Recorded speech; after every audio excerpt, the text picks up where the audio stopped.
नमस्ते प्यारे दोस्तों, आज हम लोग ट्रिगोनोमेट्री पढ़ेंगे। वास्तविक संख्या हमने पढ़ा दिया है, वो 5-7 लेक्चर हुआ है उसका। आज हम लोग इसका 8-9 हो सकता है ज़्यादा से ज़्यादा। ये बहुत इम्पोर्टेंट चैप्टर है। यहाँ से 20 प्लस 20 से 25 मतलब 20 से 25 नंबर का यहाँ से पूछा जाता है। जानते हैं कि हमारा एग्ज़ाम में दोगुना क्वेश्चन पूछा जाता है, मतलब 100 का एग्ज़ाम है तो 200 नंबर का पूछा जाता है। तो ये 20-25 नंबर का यह चैप्टर है हमारे एग्ज़ाम के लिए। इस बार भी 2026 के जो स्टूडेंट थे उनके लिए क्या उनके भी 4 नंबर का भी क्वेश्चन पूछा गया था। इसमें लघु तो पूछा ही जाता है, दीर्घ एक पूछा ही जाता है यहाँ, और ऑब्जेक्टिव भी पूछा जाता है। ऑब्जेक्टिव कम से कम 10-12 होते हैं यहाँ से। तो ये बहुत इम्पोर्टेंट चैप्टर है, तो इसलिए पहले हम इसको पढ़ेंगे। ट्रिगोनोमेट्री 3 शब्दों से बना है। पहला ट्री और उसके बाद गोनोमेट्रियन। ट्री मतलब क्या होता है? 3। ट्री मतलब क्या होता है हमारा? 3 होता है। गोनो मतलब भुजा, गोनो मतलब भुजा, और उसके बाद मैट्रियन मतलब मापन। मैट्रियन मतलब क्या होता है? मापन होता है। तीनों भुजा का मापन मतलब क्या? ट्रिगोनोमेट्री मतलब 3 भुजा का मापन होता है, मतलब इसमें 3 भुजाओं का माप किया जाता है।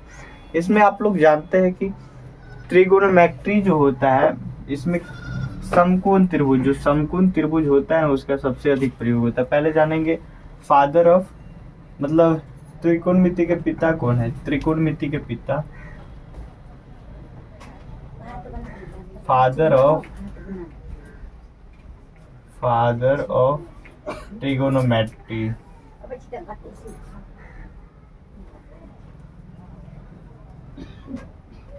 Father of trigonometry GONOMET।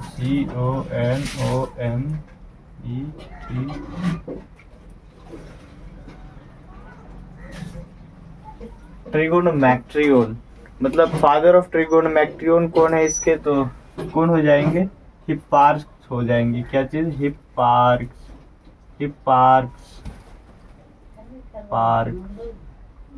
ठीक है, हिप्पार्क्स हो जाएंगे। फादर ऑफ ट्रिगोनोमेट्री कौन हो जाएंगे? हिप्पार्क्स हो जाएंगे। ठीक है, आप जानते हैं इसमें हमारा कौन सा कोण का प्रयोग होता है। तो इसमें हम पहले जानेंगे त्रिभुज के बारे में। इसमें त्रिभुज के बारे में पहले कोण के आधार पे होता है, फिर भुजा के आधार पे होता है, बहुत सारे हैं। और उसके बाद क्या होता है? भुजा, कोण, और पहले जानेंगे इसमें क्या समकोण त्रिभुज कैसा होता है। क्या समकोण त्रिभुज ऐसा होता है?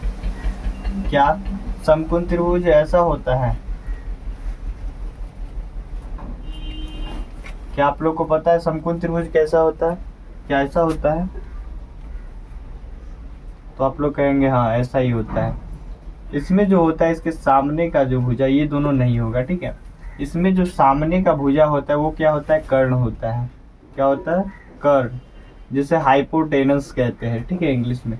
अब यहाँ पे आप लोग को लगेगा, यहाँ पे जो नहीं जानते वो कहेंगे कि ऐसे तो आप लोग पढ़ते होंगे कि यहाँ जो लंब होता है सीधा खड़ा, वो लंब होता है, मतलब लंब, इसे आप लोग अक्सर पढ़ते आए होंगे कोचिंग में भी, कहीं भी। और यहाँ जो नीचे का होता है वो आधार होता है, मतलब बेस, आधार। ये क्या होता है? बेस होता है। अब इसमें एक्चुअल अगर हम इसको पलटा दे, इसको हम ऐसे कर दे, इसको मोड़ कर इस तरफ कर दे, मान लो ऐसे, और फिर इसे हम ऐसे कर दे, तो अभी तो ये वाला कोण क्या था? बेस था, और ये क्या था? P था, और ये H तो है ही, समझ रहे हो ना? तो अब ये लंब हो गया, खड़ा हो गया, तो आप इसे P कहेंगे कैसे? अभी तो बोल रहे थे जो खड़ा है वो क्या हो जाएगा? लंब हो जाएगा, और जो सूता हुआ रहता है मतलब नीचे का समतल में, वो क्या हो जाएगा? आधार हो जाएगा। अभी तो हम पलट दिए इसे, तो ये ऊपर हो गया, क्या ये अब हो जाएगा लंब हो जाएगा क्या? तो यहाँ पे क्या होता है कि आप लोग किताब में पढ़ेंगे तो वहाँ दिया रहेगा। ठीक है, यहाँ पे आसान समझना आसान हो जाता है। देखो, अगर यहाँ पे हम थीटा दे दिए तो इसके सामने का जो हो जाएगा वो क्या हो जाएगा? वो लंब हो जाएगा। ठीक है, ये लंब, और ये क्या हो जाएगा आधार। अब यहाँ फिर एक और त्रिभुज बनाते हैं, देखो समकोण त्रिभुज ही बनाते एक और बनाते हैं, पता चल जाएगा। अब इसके मान लो हम थीटा यहाँ पे दे देते हैं, थीटा यहाँ, ये तो एच जानते ही। अब यहाँ पे लंब क्या हो जाएगा, ये या ये हो जाएगा। देखो इसके सामने जो रहेगा वो क्या हो जाएगा, लंब हो जाएगा, और ये तो आधार पता ही चल जाएगा। समझ में आ गया आप लोग को? क्या एक दो और बता दूं? चलो एक दो और बता देते हैं।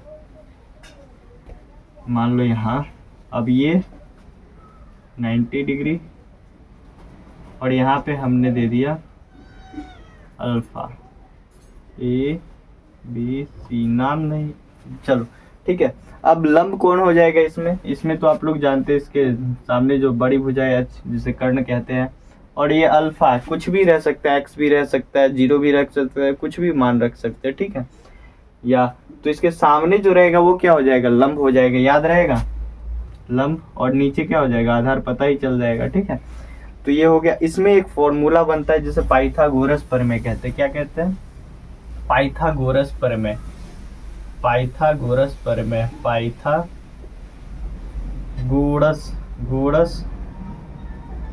प्रमेय, पाइथागोरस प्रमेय, ठीक है। ये याद रख लेना, H square is equal to P square, ठीक है, P square plus B square, जिसे कहते हैं कर्ण का स्क्वायर बराबर लंब का स्क्वायर प्लस आधार का स्क्वायर, मान लो यहाँ पे हमारा h कितना है, मान लो 5 है, लंब कितना है 3 है, और ये 4 है। अब देखो लंब का स्क्वायर मतलब सॉरी कर्ण मतलब h का स्क्वायर कितना है, 5 स्क्वायर हम करके देखते हैं, 5 का स्क्वायर। लंब कितना है हमारा, यहाँ सामने जो p 3 है, 3 का स्क्वायर करते हैं, प्लस आधार मेरा कितना है 4 का स्क्वायर करते हैं। अब यहाँ पे देखो 5 का स्क्वायर कितना होता है 25, ये सब तो आता है ना। 3 का स्क्वायर 9, 4 का स्क्वायर 16। अब इसको बराबर करते हैं, 9 6 25 हो जाएगा। ये दोनों देखो, ये और यहाँ देखो, ये दोनों बराबर हैं, ये बराबर है तो ये पेयर ठीक है, मतलब ये समकोण त्रिभुज है, ठीक है। समकोण त्रिभुज कैसे पता करेंगे, तो यहाँ अगर ये बराबर हो गए, कर्ण का स्क्वायर और लंब प्लस आधार का स्क्वायर बराबर है, तो ये क्या हो जाएगा, समकोण त्रिभुज है। अब यहाँ पे हमें आधार पता करना, तो आधार को पता करने के लिए हम क्या करेंगे, एक और फॉर्मूला यहाँ पे लगाएंगे आधार को पता करने के लिए। देखो ये अभी था एच स्क्वायर कर्ण का स्क्वायर, चलो शॉर्ट में आप लोग को याद हो जाएगा, एच स्क्वायर प्लस बराबर P square plus B square, इतना तो जानते होंगे ना। हमें बी निकालना है, तो एच स्क्वायर बराबर P square plus B square है ना, तो हमें बी स्क्वायर निकालना है। तो बी स्क्वायर निकालने के लिए हम क्या करेंगे, एच स्क्वायर इस तरफ इसे भेज देंगे, पी स्क्वायर बराबर क्या हो जाएगा बी स्क्वायर, या फिर हम इसे ऐसे भी लिख सकते हैं, या फिर बी स्क्वायर बराबर H square minus P square, और इसे हम रूट अंडर कर सकते हैं, बी बराबर root under H square minus P square, ठीक है। ऐसे करके हम निकाल सकते हैं, ठीक। हमारा बी निकल गया आराम से। अब हमें पी ऐसे ही निकालना है, पी भी हम ऐसे ही निकाल सकते हैं। क्या करेंगे, पहले हम नहीं पता है तो पहले हम फॉर्मूला लिख लेंगे, एच स्क्वायर बराबर P square plus B square, ठीक है। अब ये हमें पी निकालना है, तो इस तरफ भेज देंगे, प्लस है तो इधर क्या आ जाएगा माइनस हो जाएगा। अब हमें पी स्क्वायर, अब पी स्क्वायर रूट अंडर कर दो, एच स्क्वायर माइनस इधर स्क्वायर जाएगा तो इधर क्या हो जाएगा रूट अंडर हो जाएगा, तो बी स्क्वायर बराबर क्या हो जाएगा पी। अब हमारे पास क्या हो गया, या फिर हम ऐसे भी लिख सकते, पी भी हम मालूम कर लेंगे, पी मतलब root under H square minus B square, ठीक है। समझ में आ गया आप लोगों को, कि यहाँ तक समझ में आ गया? निकाल कर दिखाऊं एक बार। एच हमें दिया है, अभी हमें पी निकालना है, यही वाला फॉर्मूला से, ठीक है। मान लो हमें पी निकालना है, पी मान लो कि हमें नहीं पता है, 3 नहीं पता है, ठीक है, नहीं पता है। अब यहाँ पे देखो, यहीं से हम शॉर्ट में निकालते हैं, एच स्क्वायर कितना है, एच मतलब हमारा 5 है, 5 का होल स्क्वायर कर दो, माइनस हमारा बी कितना है, बी 4 है, 4 का होल स्क्वायर कर दो। अब हमें कितना, 5 25 हो जाएगा, माइनस 4 चौके 16, 16 25 में से 16 गया तो 9 हो जाएगा। रूट अंडर आता है निकालने, 9 का क्या हो जाएगा 3 हो जाएगा। ठीक है, निकल गया। अभी 3 था ना यहीं पे, तो निकला कि नहीं, आप निकालेंगे आप लोग। इसके बाद देखो यहाँ पे हम, आप पेड़ को याद रखना होता है। ऐसे तो देखते कितना समकोण त्रिभुज का पेड़, समकोण त्रिभुज का पेड़, त्रिभुज का PAIR पेड़। देखो समकोण त्रिभुज का पेड़ क्या होता है, इसमें जैसे 3 4 5 कुछ पेयर हम लिख देते हैं जो याद है। ठीक है, 3 4 5 ये भी पेयर है, 5 12 13। ठीक है, उसके बाद 15 17 24 है शायद, हाँ 15 17 24।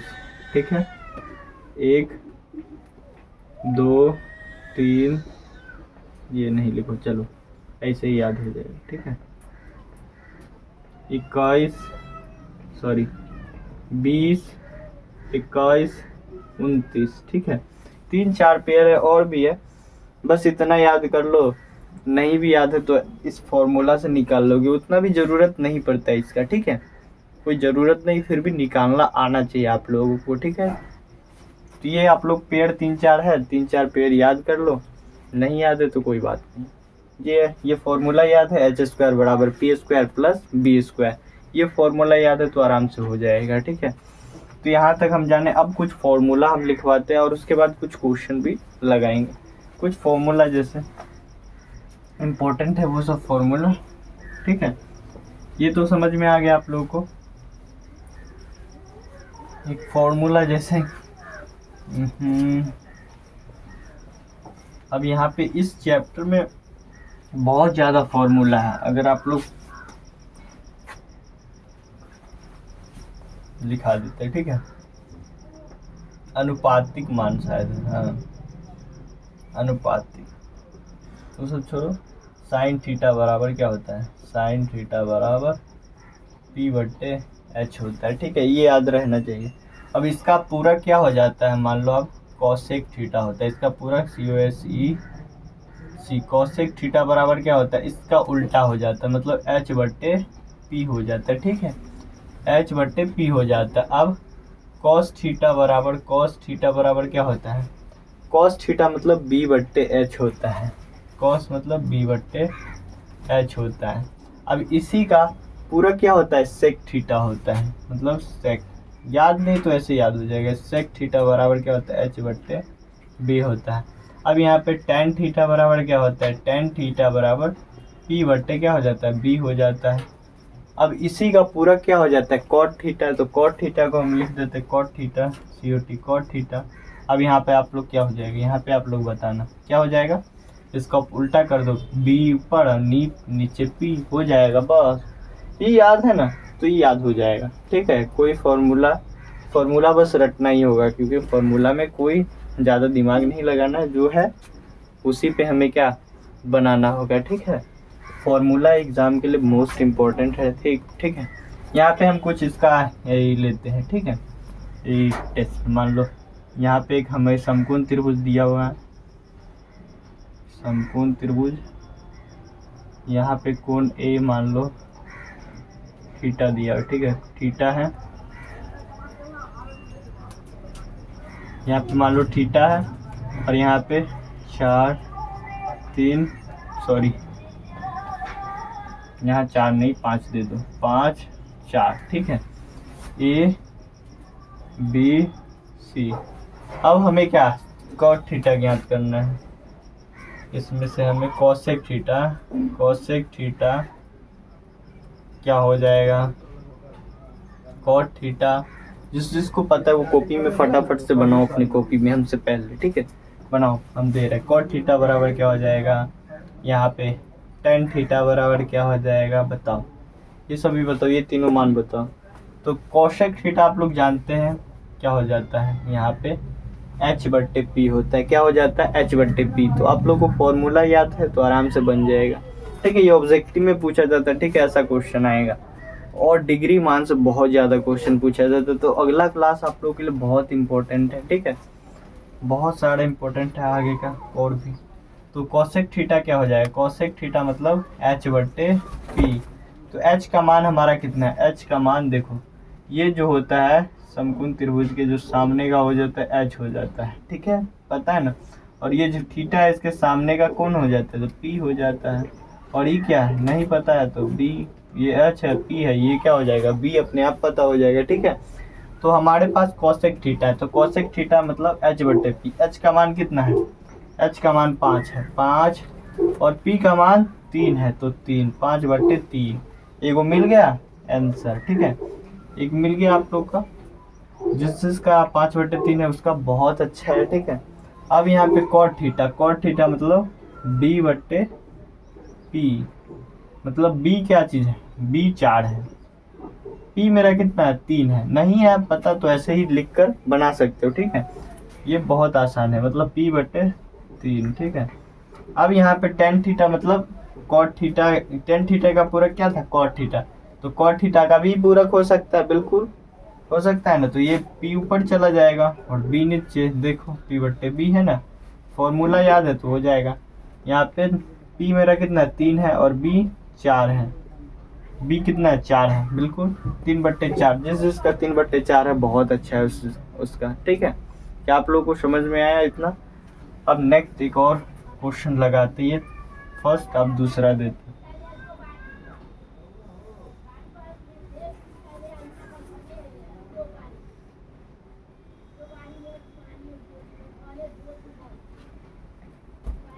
दूसरा यहाँ मान लो A है।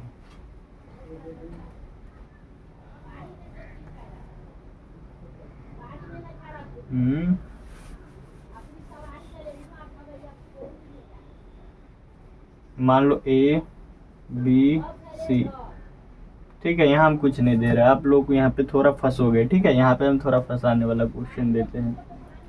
यहाँ पे मान लो 12, 13, 13, 12, 5। अब क्वेश्चन ऐसा भी पूछा जाता है। ठीक है, एग्जामिनर बहुत ही चालाक होते हैं। ठीक है, हमसे भी बहुत चालाक है। वो बच्चों को फंसाने के लिए ऐसा क्वेश्चन देते हैं। आप जानते हैं कि पहले से थोड़ा सा हाई लेवल का क्वेश्चन पूछा जाता है एग्जाम में। समझ रहे हो ना? तो ऐसा क्वेश्चन पूछा जाता है एग्जाम में। अब पहले तो ये आप लोग को तो पता है, cosec theta, cot theta, tan theta. अब यहाँ पे क्या क्वेश्चन कैसा आ जाएगा? अब बताना। साइन A का मान क्या हो जाएगा? वाट। कॉस A का मान क्या हो जाएगा? टेन B का मान क्या हो जाएगा? कॉट B का मान क्या हो जाएगा? बताओ। सेक C का मान, सेक A का मान, कोशेक कोशेक A का मान, कोशेक B नहीं होगा, B बिल्कुल ही नहीं होगा यहाँ पे। ठीक है, ये B नहीं होगा, C हो जाएगा। यहाँ पे लिख दो। ठीक है, अब यहाँ देखो साइन A मतलब A का मान पूछ रहा है, साइन A। तो जब साइन A ऐसा क्वेश्चन रहे ना तो A मतलब थीटा नहीं तो A मतलब मान लो यहाँ पे A वो हो जाएगा। मतलब इसके सामने का जो कोण होगा वो लंब होगा। समझ में आ रहा है? यहाँ देखो साइन A कॉस A का मतलब इसके सामने का ये जो होगा A के सामने का वो लंब हो जाएगा। अब यहाँ पे देखो टेन C मतलब इस C के सामने। अब यहाँ पे ये अब अलग हो गया। अब यहाँ के लिए ये देखो यहाँ टेन C मतलब इसके सामने जो होगा वो लंब हो जाएगा। ठीक है, यहाँ इसमें भी सेम है, इसके सामने होगा वो लंब हो जाएगा। अब यहाँ फिर चेंज हो गया, मतलब इसके सामने जो होगा A के सामने वो लंब हो जाएगा। समझ में आ रहा है ना? देखो साइन A मतलब A के सामने जो होगा, A के सामने वो क्या हो जाएगा? परपेंडिकुलर लंब हो जाएगा। ये तो H तो पता ही है, उसके बाद तो बेस पता ही हो जाएगा। अब कॉस A के भी सामने अब C आ गया। जब ही C आएगा ये इसी के सामने से हम देखेंगे। अब इसको गुटर इधर से ताकेंगे आप, यहाँ से ऊपर की तरफ। आप देखेंगे कि वो ये है, मतलब ये लंब हो जाएगा। अब उस क्वेश्चन के लिए ये लंब था, लेकिन इस क्वेश्चन के लिए अब ये लंब हो गया, ठीक है। तो ये लंब और बेस बदलता रहता है, ठीक है, ऐसा क्वेश्चन पूछा जाता है। तो यहाँ पे ये 5 था, 12 था। अब देखते हैं साइन ए मतलब P बट्टा H। P का मान यहाँ पे क्या हो जाएगा, यहाँ के लिए अभी P ए हो जाएगा और B ए हो जाएगा, मतलब 12/13 हो जाएगा, ठीक है। अब यहाँ भी P यही हो जाएगा, मतलब इसका cos A मतलब B बट्टा H होता है। B मेरा कितना है, यहाँ पे 5 हो जाएगा, 5, और H मेरा कितना है 13, ठीक है। जिसका ये आंसर है वो बहुत ही अच्छा है उसका। अब देखो यहाँ tan C मतलब P बट्टे B। अब C से देखेंगे, अब इसको छोड़ देंगे यहाँ से। अब C से देखेंगे, मतलब C से इधर जो होगा वो परपेंडिकुलर हो जाएगा। अब ये बेस हो जाएगा, ठीक है। अब ये क्या हो जाएगा, परपेंडिकुलर, मतलब 5, और ये B कितना है 12 हो जाएगा। अब कॉट C का मतलब B बट्टा P उल्टा। C देखो, C मतलब इधर से ही लंब होगा, मतलब 12, B कितना है 12/5, ठीक है। अब सेक ए मतलब A से आप देखेंगे, A से अब यहाँ इसको फिर मिटा देंगे। अब यहाँ देखेंगे, वहाँ समझ में आ जाएगा, लेकिन कॉपी में लिखोगे तो यहाँ देखो, यहाँ तो मिटा सकते हैं, यहाँ A। अब ये हो जाएगा P हो जाएगा, अब ये B हो जाएगा, ठीक है। तो अब यहाँ पे ये सेक ए मतलब H बट्टे B होता है। H का मान कितना है हमारा 13 है, 13। अब यहाँ पे हमारा B मतलब 5। अब समझ में आ गया आप लोगों को। अब कॉसेक ए मतलब H बट्टे P होता है। H यहाँ पे A मतलब सेम ही हो जाएगा, मतलब H मेरा 13 है और P मेरा कितना है 12 हो जाएगा, 13/12। क्या आप लोगों को इतना समझ में आया? आज के लिए हम इतना ही करेंगे, और बढ़िया सा समझ में आया होगा हमको लग रहा है। तो नेक्स्ट क्लास में हम आगे पढ़ेंगे और कुछ बेसिक और पढ़ लेंगे, उसके बाद हम एक्सरसाइज को बनाएंगे। पहले बेसिक आप लोग इतना अगर आप लोग पढ़ लिए ना, तो आप लोग जाकर एक बार एक्सरसाइज 8.1 का कुछ क्वेश्चन बनाना, 4-5 क्वेश्चन आराम से बन जाएंगे, ठीक है। और मैं कहता हूँ आगे का क्वेश्चन भी बन जाएगा, अगर चाहो तो आप बना कर देखना, ठीक है। तो फिर मिलेंगे नेक्स्ट क्लास में। आप लोग लेकिन एक्सरसाइज ज़रूर बनाना।